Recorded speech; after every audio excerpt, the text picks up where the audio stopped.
Of course, when we're in the early stages of dating, you really don't want to burst the bubble. There's such a drive to like, oh, if I like have like the talk, then it'll burst this honeymoon stage that we're in, and then oh my god, we have to like deal with reality, and that'll like ruin things. And I think a lot of people have this conception that as soon as you put a descriptor on what you're doing, that'll kind of spoil the fun and turn it into something serious. I don't actually think that has to be true, though. Hi everyone, I'm Kelly, she's Julie, and we're here to find love. We are back again this week for another Bachelor recap. Today we're doing episode 2 of the Golden Bachelor and Bachelor in Paradise season 9 all together in one episode, so we have a lot to get into. For those of you who don't know us, we are 2 dating coaches who analyze the relationship psychology and dating themes in reality TV shows, especially the Bachelor shows. So if you're into this kind of stuff, make sure you hit that subscribe button so you can follow along and join the conversation. So let's start off with Golden Bachelor, which is becoming one of my favorite reality TV dating shows. It is so wholesome. It is so cute.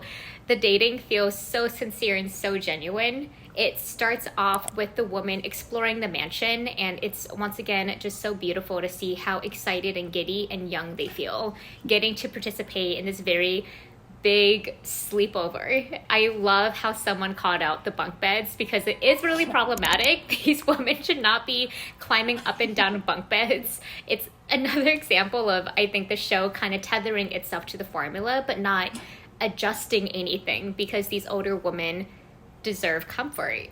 Yeah, but it was you're really right. I was nervous for that. It starts off with the first one-on-one, which was given to Theresa, and Theresa and Gerry had a very, once again, kind of scary date. They get inside of a car, they drive down an LA freeway, which I wouldn't be able to drive down that at night. The headlights are running out. They don't have a chauffeur. He's scared. He's never done it before. Yeah, there's no hood on the car, so they're just there's like no being hood blown on by the the car. wind. I'm thinking Semis about are honking hair. next to them. Jesus. It was actually alarming. I was scared for that.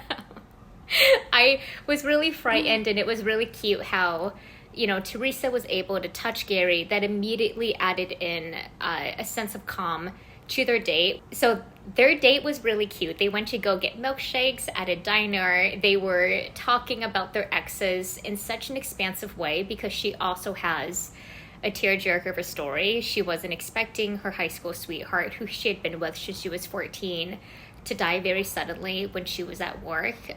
The way that they were able to not only empathize with each other, but show true understanding and hope for the future was really beautiful to see. It's incredible to see how engaging Gerry is. Not just in this date, all of the dates, but he cares so much. He's listening. His eyes are tearing up. So much eye contact, right? The eye contact is unreal. It's unreal to see how much he's so present and attentive to everything that they're saying and then reciprocating with that shared vulnerability. That was awesome. I do have a little bit of I can see Gerry kind of running into some issues because he is so forthcoming that I really believe that could be a little bit problematic in the future, especially with his connection of Theresa. He's not holding his cards close to his chest at all. He's telling her things like, you are so lovable. We can go to Italy together. The way that I feel with you is so hopeful. All things that are so great at the beginning of the connection.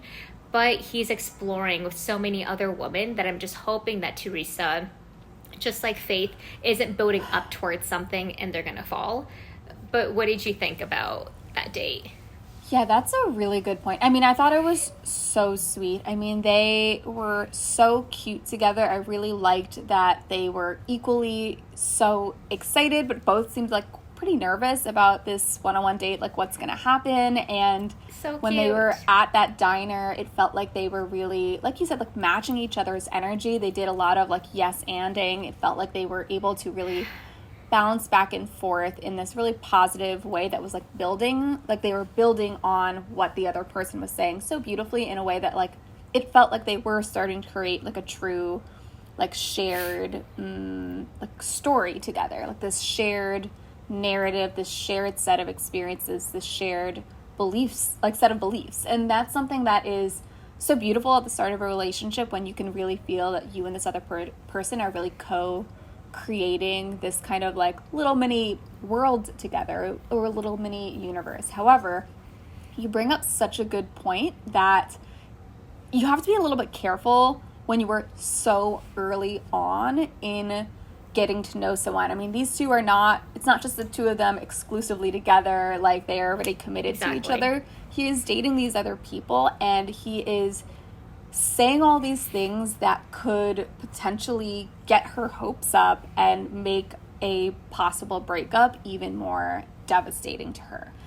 It's not that he is promising her anything. However, I do think there is a level. It's not that I think that you have to keep your cards close to your chest per se, but I do think there is a level of carefulness you need to have before you kind of run away with the fantasy of what could be. Because you don't know yet if that is even a realistic possibility for you two. So by like getting too much investment or too much building up that fantasy so highly so early, it really does set up for a more painful dissolution if the relationship doesn't work out. And it's not to say that there's anything wrong with like dreaming big, thinking about the future and what could be. It's just about, you want to do that when you're already kind of in a place where there's a little bit more security. And it's almost like Gerry was talking to Theresa as if their relationship was already secure, which it's not. Yes. They are not in a state of security. And so he was kind of establishing security with her and giving her these security signals, but they're not in a secure relationship, because at any moment he could send her home because he has a different connection that is stronger. And so you just got to be careful with sending out that kind of signal to someone before you can actually guarantee that you will come through on that security, you know? Oh, such a great point. And I love the way that you spoke about how that infatuation and the promises that you make in that early stage of dating, there has to be a tenderness towards how much you volunteer, how much you're promising, and what you can actually deliver on. That takes time to figure out with somebody. It seems like Theresa and Gerry got really caught up in the moment, which is totally fair. But you could have hurt feelings later on. And I don't know if that trailer, the mid-season trailer about how the rest of the season could go, he did tell someone that that maybe his feelings were not as strong as they were in the beginning, and how painful it was for one of the women to receive that. Yeah. That's one of the issues that you could run into, and it's absolutely nothing that... It's hard not to get caught up in that feeling. So it's not like anything Gerry could change, but it is going to be very, very hard for him, because this man is so invested in really wanting these women to feel good, to feel comfortable, to feel heard, that he's seeing them, and to witness them in that level of pain because of something that he said when he was excited might be very hard for him once he starts to weigh out all of these like disparate connections and kind of rank them on a hierarchy of who do I feel the most towards. Yeah.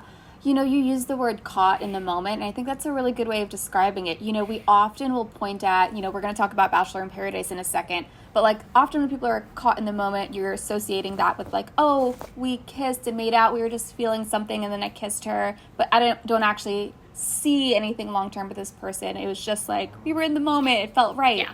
But I think Gerry's actually doing a version of that too, right? Even though it's not about the kiss, it's really about the level of, oh my gosh, you and me, we're going to go to Italy. This is amazing. I could really see this. Like, that's also getting caught in the moment. You're getting caught in the moment and saying a bunch of things that you don't actually know yet if they're going to be true or you're going to come through on that. And it's like emotionally getting caught in the moment as opposed to like physically, you know, like it's not even that he was promising anything, but you were kind of falling into that fantasy a little bit without the appropriate level of care for what that person might come to expect given what you're saying, right? Just like, you know, we'll get into all the bit people, but it's like, you know, someone will kiss someone else and that person might start to think, oh, we're going to be in a relationship. Likewise, if you say like, we're going to go to Italy together, oh my gosh, like we are so compatible, this is really working, that person is probably going to think that, you know, you guys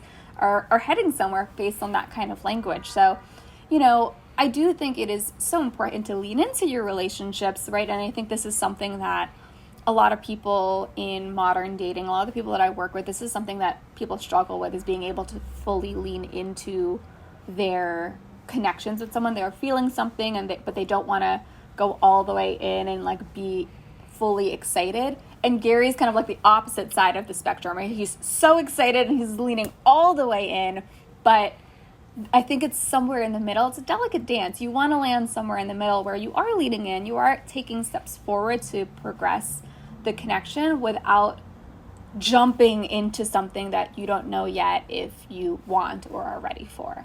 I agree. It's the enthusiasm and the vulnerability, but also the understanding that these connections do take time, and what you say to someone, especially because it's such a high-end environment. A lot of them, it seems like, haven't really dated since their partners have passed away.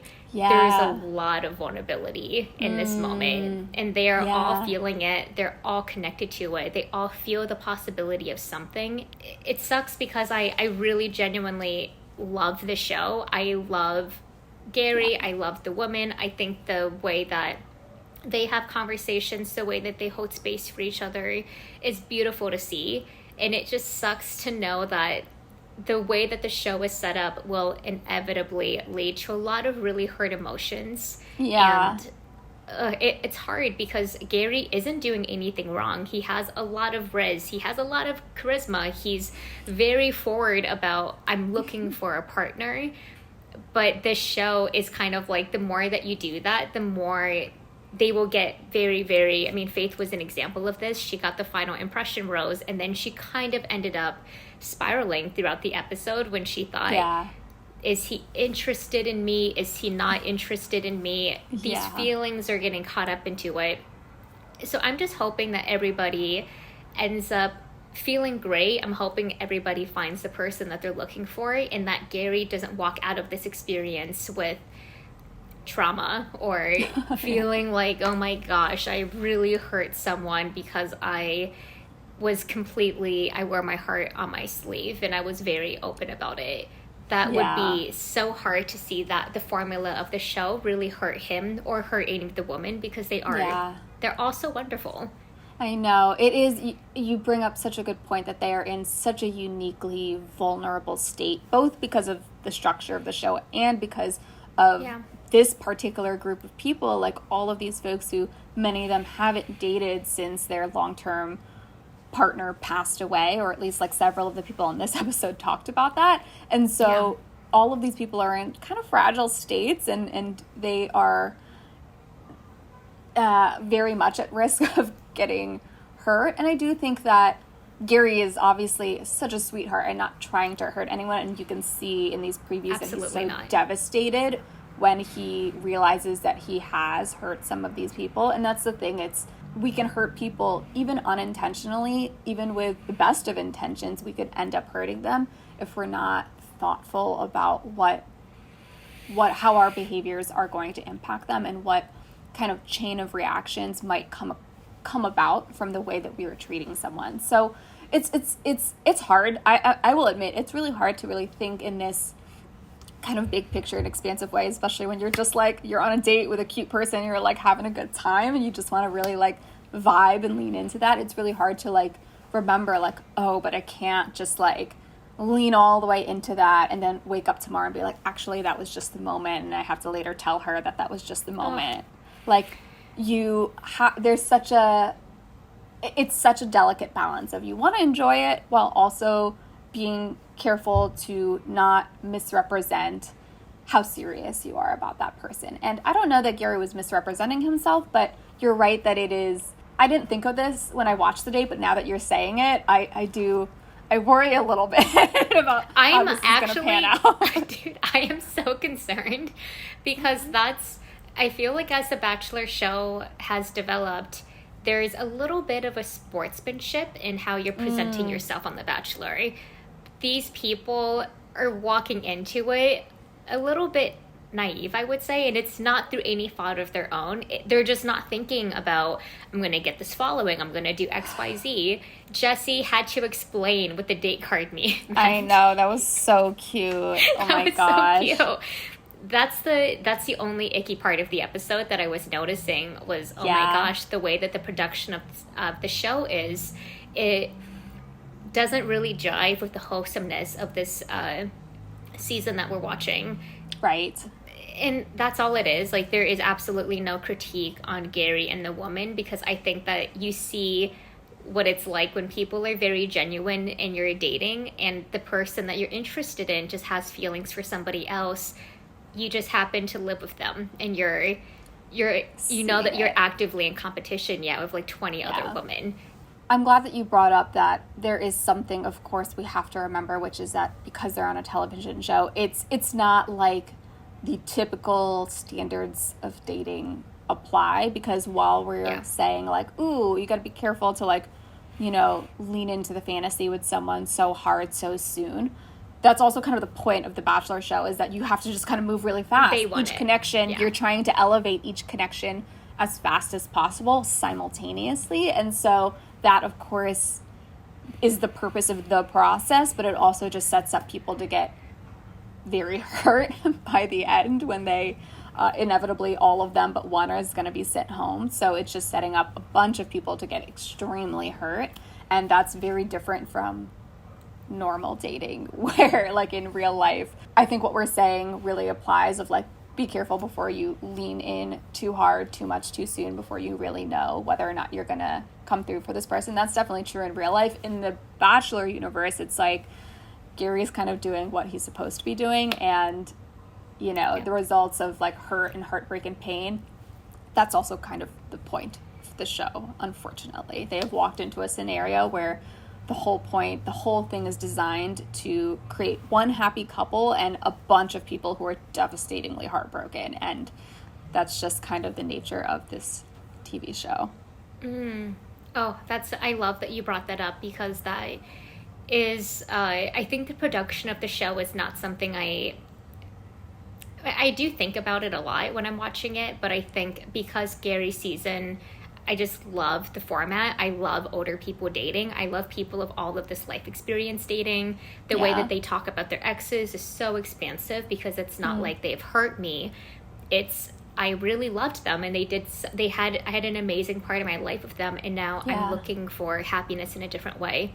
Yeah. It's just so beautiful and well-rounded and so balanced, and it's hard to see how it's kind of jiving against the production of the show, because you're totally right. There is really nothing that Gerry and the girls need to do differently. It's just the aspect of, we know where this is going to go. And it was icky for me to see the trailer and seeing Gerry say, this might be the worst pain I've ever experienced, second to my wife passing away. That's so messed up. I don't want the show. That's so dramatic. I know. It's I was so like, dramatic. What? I was like, that's how... Like, that's how bad it hurt you. Like, Jesus, I know. I was like, Jesus, production.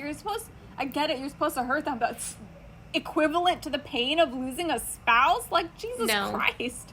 That's what I thought too. It just felt so heavy-handed at that point, and just not feeling it. So that was the one thing I was noticing with him and Theresa, just in terms of, I love their connection. I do think that she's going to go quite far, unless she's one of the people that, you know, he sends home because he said too much too soon. There seems to be something very genuine, very sweet. Yeah. The group date with the romance photo shoot was hilarious to watch. His birthday party was super cute. Like the episode was just 10 out of 10. Super fun for me to watch. Yeah. Loved seeing Gerry receive compliments. Love him taking people aside and saying, I noticed that you're going through this. I want to talk to you. Yeah, just so cute. The TV I want to see.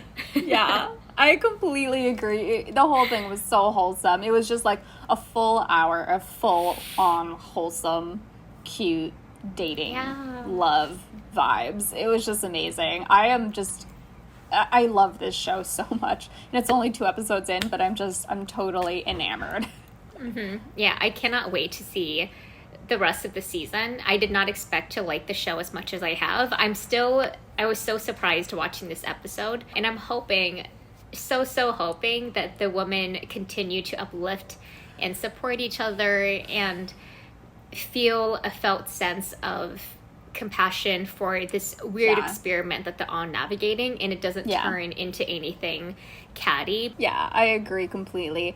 Let us know down below what you all thought about episode 2. What did you think about Gerry and Theresa's date? Who is sticking out to you so far as front runners? Now that we have a smaller group of women, I feel like we are starting to get to know each of them much better individually. So tell us who is standing out to you down below, and let's keep the conversation going. By the way, if you're enjoying this conversation so far, do us a favor and hit the like button on this video. It really does help us out a lot. Okay, let's get into Bachelor in Paradise because, damn, this was a totally opposite vibe. It's like... It was jarring, dude. I was just like whiplash. It's whiplash. It's like the most like wholesome, sweet, like 1 hour of dating, and then we get into this complete like crapshoot that is Bachelor in Paradise. I mean, very entertaining to watch, but for different reasons.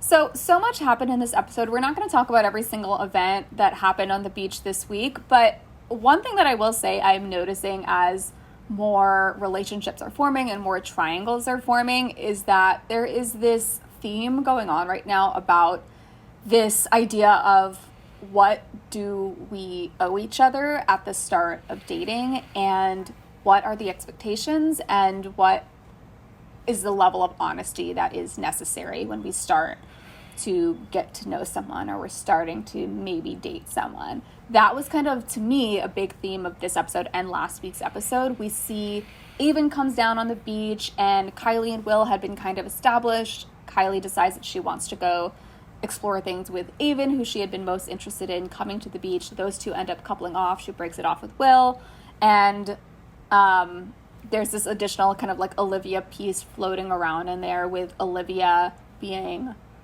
upset with both Kylie and Will because Olivia had previously had a kiss with Will, and that was something that she thought meant that the two of them were going to pursue something. So the fact that Will went on to pursue something with Kylie really upset Olivia, and to her, she felt very crossed by both people. And Olivia talked about that frequently throughout the episode, that she felt very much like she got slighted by Kylie and by Will, and she frequently said that she wished ill on both people, which I didn't think was great, but she really took kind of like a full villain turn in this episode.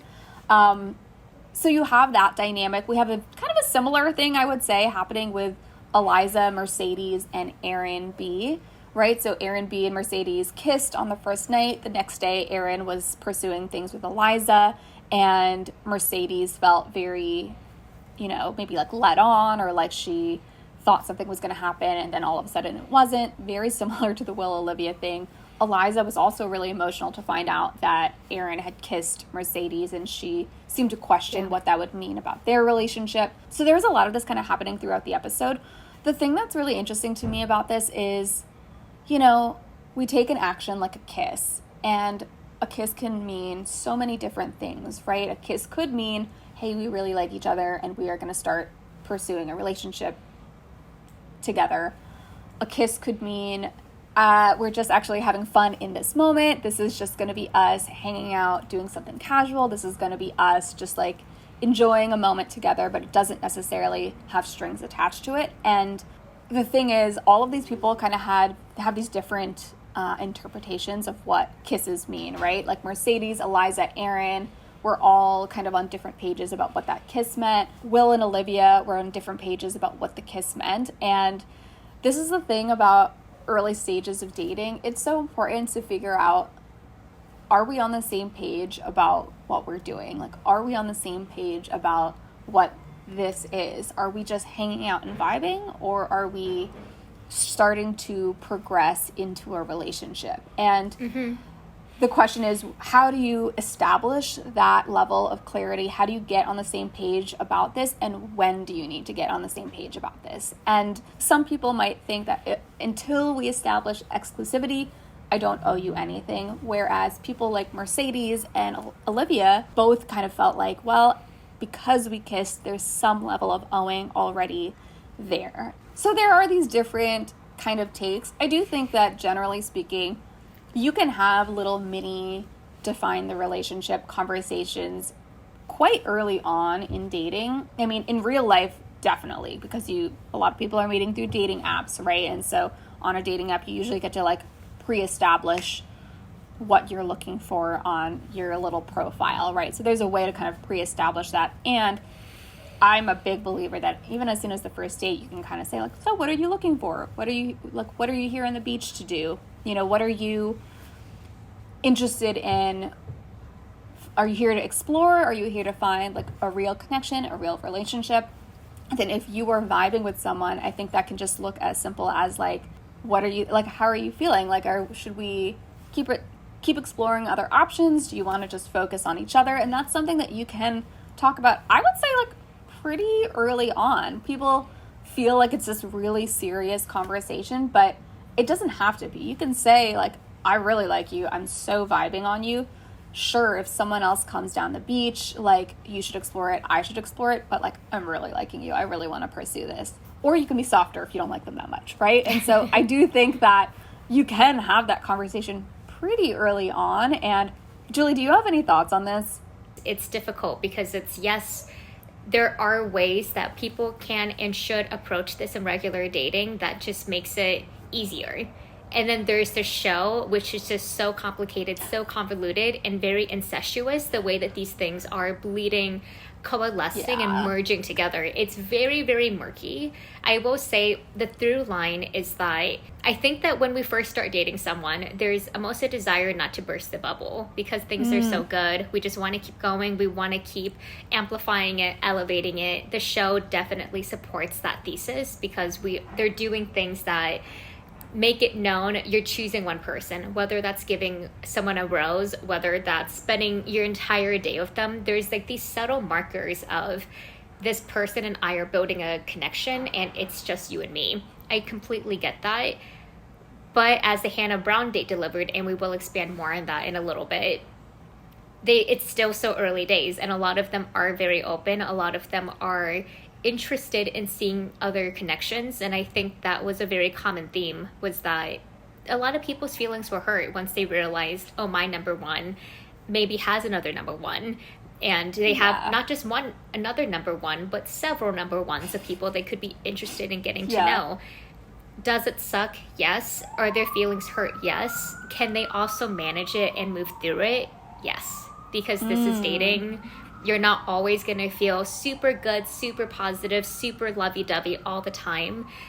The truth is very, very important to cushion, so there is a little bit of reality, and maybe like a word of saying it is like guarding themselves for there are other things that could possibly happen. Let me remember that the reality of the situation that I'm in, which is I'm on a dating show, there's going to be people flowing in every single day that will shake up my connection with the person. Yeah, I think you bring up such a good point that there are these like markers, especially on this show in particular, on Bachelor in Paradise, there are these markers of we are a thing. Look, we kissed. Look, we spent all our time together. Look, we gave each other the rose. That means something. We have some kind of pre-established connection that needs to be addressed before so you move on or I move on. Like that should be addressed before we proceed. And honestly, I think that's pretty accurate to real life too, right? It's like, yes, we don't owe anyone anything, I guess. We don't have to say anything, but we could say something to protect that other person from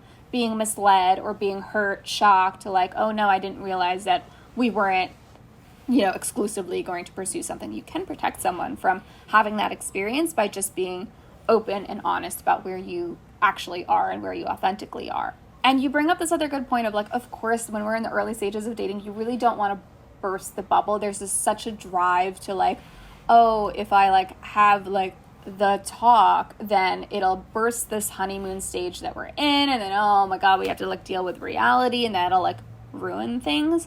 And I think a lot of people have this conception that as soon as you kind of put a descriptor on what you're doing, that'll kind of spoil the fun and turn it into something serious.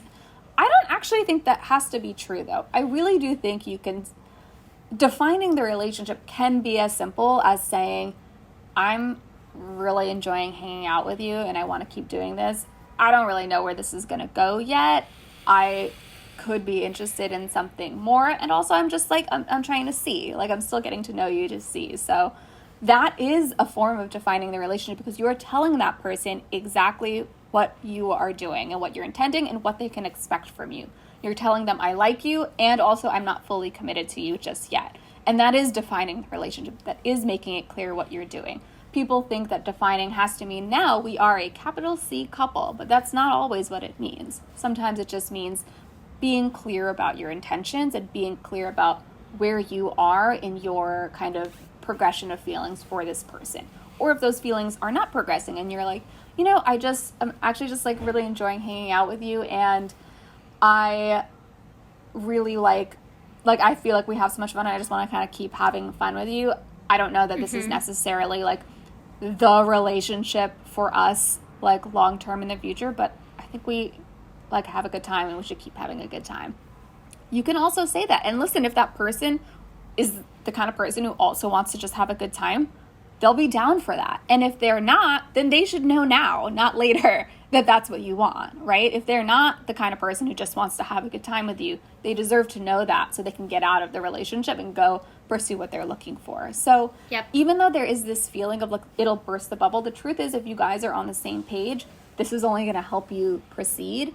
And if you're not on the same page, you're just going to find out sooner, so that way you can go pursue the things that you're actually looking for. And so there is like a little bit of like a trust that if this person is on the same page as me, they're going to love what I'm saying. They're going to love that I'm saying this. And if they're not on the same page as me, then good. We should both know that so we can part ways. Exactly. And getting on the same page, even though it sucks to backtrack or to figure out, oh my gosh, the person is more forward, it's much better to just at least walk side by side in whatever you're exploring together.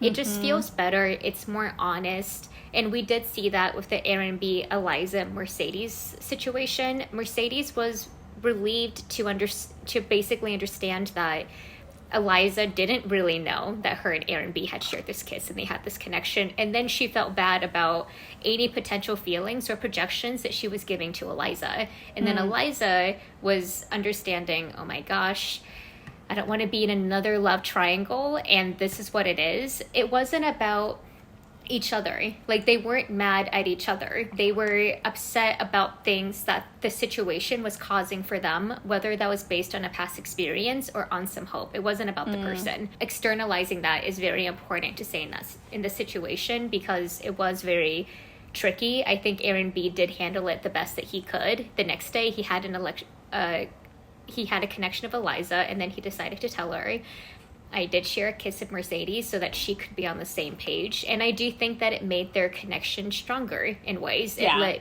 Mercedes know, I am certainly not going to be part of this triangle, and I need to explore something else. Yeah. Clarity happened, the situation and dynamic defined itself, and what ended up working out will always end up working out, whether you're meant to be with someone or you're not.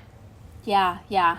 Totally agree with that. I do like how that situation, because all of them seem to be just really kind people. Honestly, no, they all have very good intentions for other people at a glance. That's like my interpretation of all three of those people. And I don't think Aaron B meant to kind of lead Mercedes on. I do actually think he didn't actually ever have a conversation with Mercedes. He only had a conversation with Eliza about this. So, or maybe they didn't show a conversation between Aaron and Mercedes, but I do think Aaron should talk to Mercedes, close out that chapter more appropriately. Fair.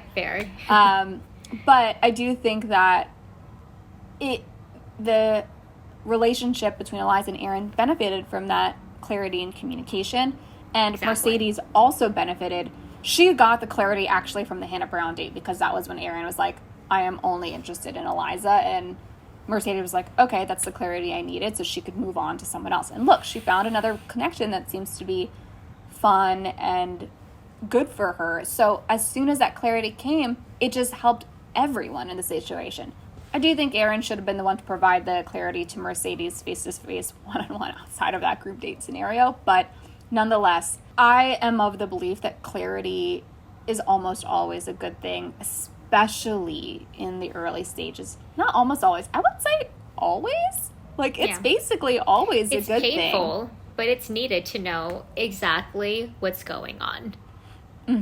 Exactly. It'll minimize the amount of time you spend on things that are not in alignment and allow you to move into things that are actually right for you and that are going to meet your needs and that are going to nourish you. And the longer that those three kind of swam in the lack of clarity, the more they would have all gotten hurt. So I'm glad that they all got out of it, and hopefully they'll all proceed into better relationships, which is what it's looking like is going to happen. So what do you think about that connection? And outside of that, you know what me and Kelly would do as dating coaches, but we also know it's not always realistic to be so honest, so transparent, so forthcoming. We totally get that. So tell us what you think down below. What's the moment to have these mini define the relationship conversations? When do you feel like it's time to let someone know exactly where you're at and if you're dating other people?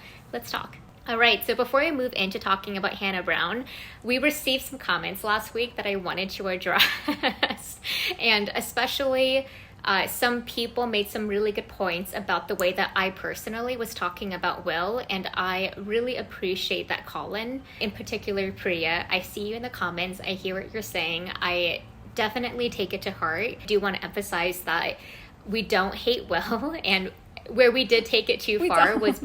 Yeah, we definitely don't. I thought he was so sweet personally in this episode. Sorry, as an aside. He was so cute and so sweet in this episode. I was very moved and taken by him. So definitely not Will haters here.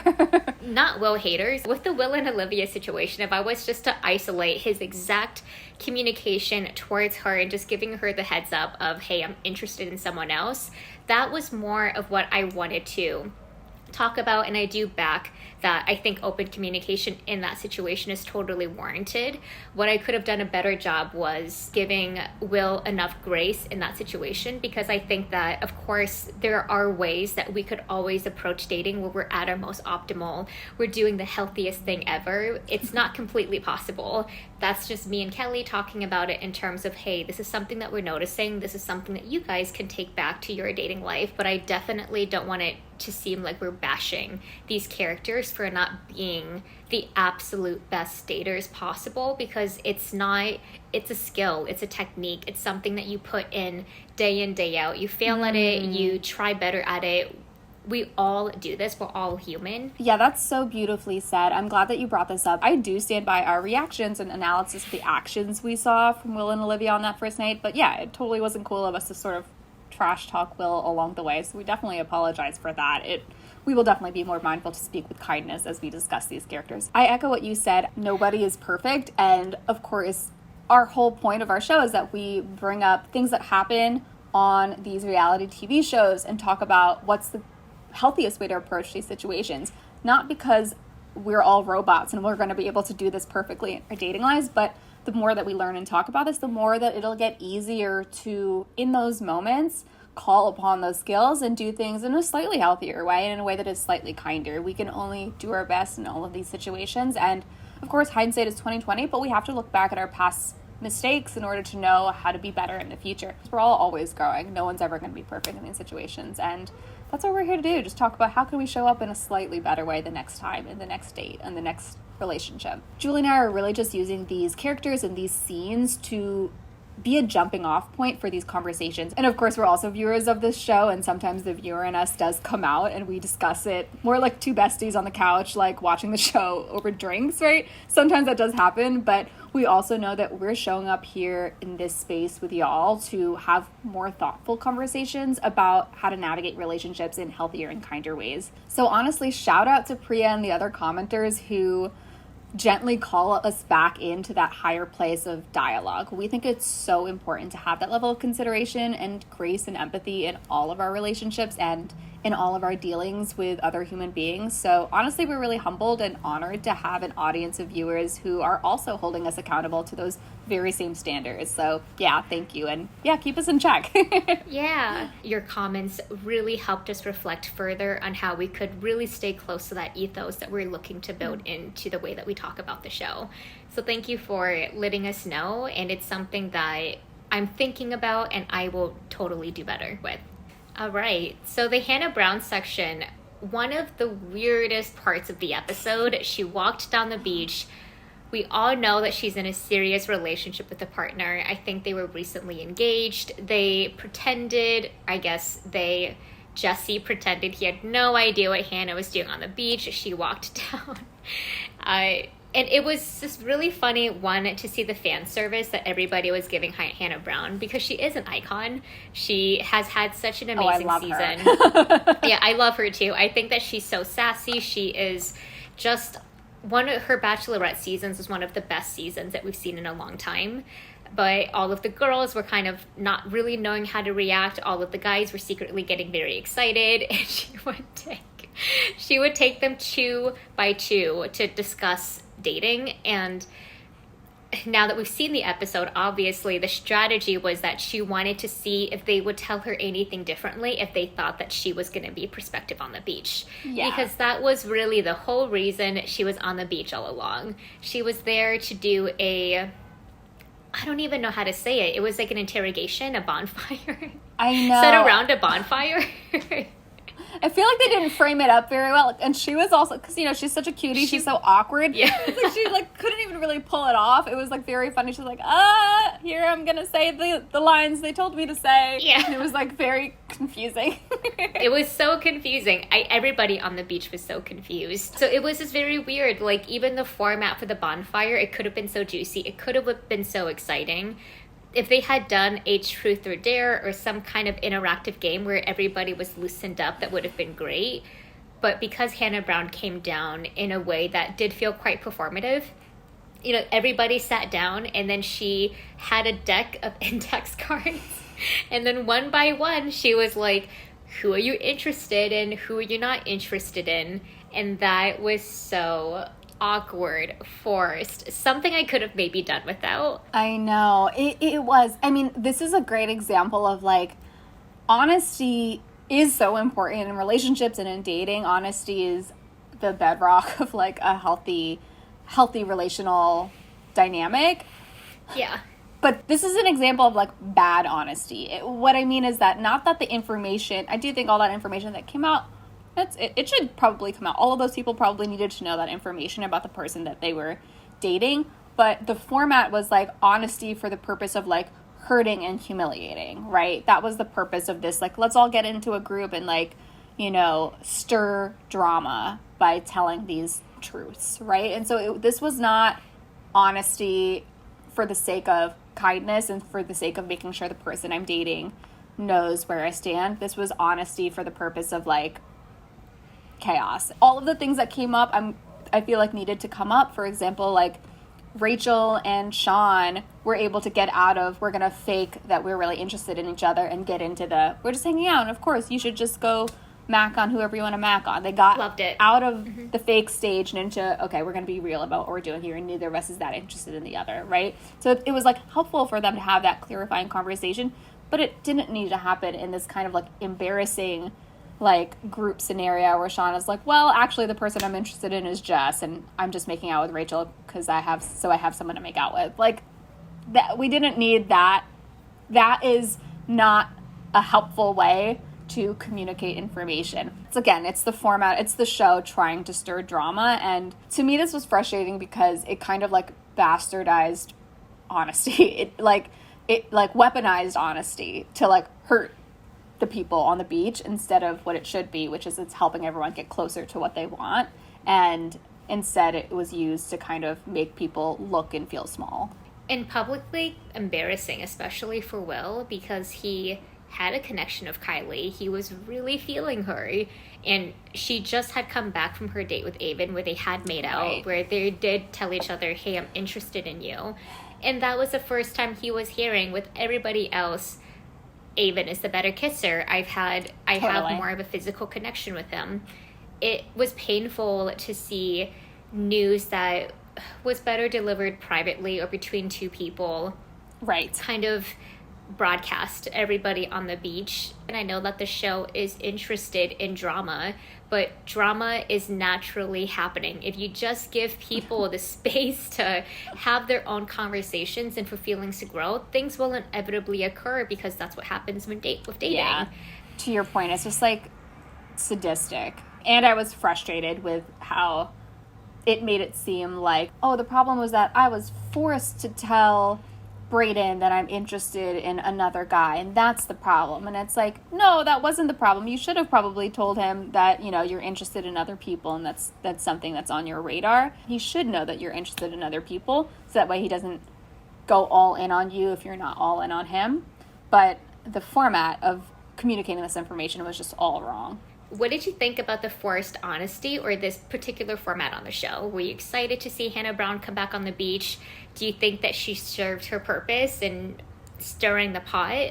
Let us know in the comments down below. By the way, if you've watched this point in the video and you're not subscribed to our channel yet, please hit that subscribe button. We do this every single week and recap every single episode of The Bachelor, Golden Bachelor, Wait. What are all the shows?